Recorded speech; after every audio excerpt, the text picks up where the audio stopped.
Hey everyone, here's some help and tips on creating a web page and linking to web pages and stuff like that. So look, it's going to be short and sweet, short snappy videos. Here we go.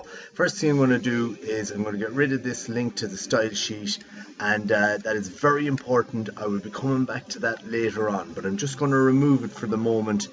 And you know, in fact, I leave the head in there, but I'm going to get rid of that link. Now, I'm going to start off here by putting in one of the most common elements that you can have, H1, and I'm also going to close that straight away. Always good practice to close them in case you forget. And in this, so once I hit enter here, I'm just going to say, welcome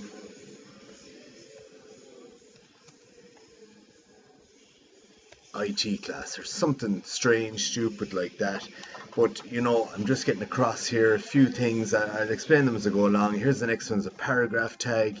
You should be familiar with these. A lot of you have done some of this stuff, so this is a short, snappy recap.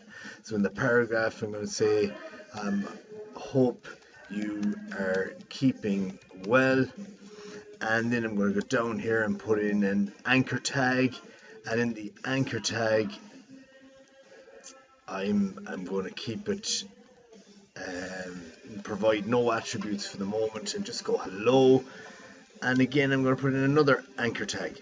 Now, all not great at the moment. Again, I'm just doing this short and quick and easy. I want to demonstrate two things in this first video.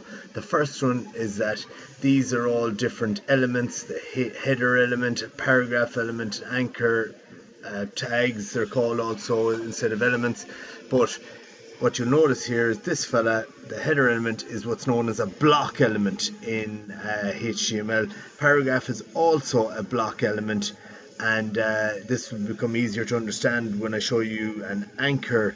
And the anchor tag or element is known as an inline element. Now what that means basically is a block element takes up the whole space, and when you put in a new element after it or whatever, it will always go on to a new line. So this is a block element, and paragraph is also a block element. But what you notice with anchor is when I did the first hello, when I did the next hello after it, it went on the same line, or what the actual name says it was in line with the other elements. So there's just a quick difference between the two block elements and inline elements. See you in the next video.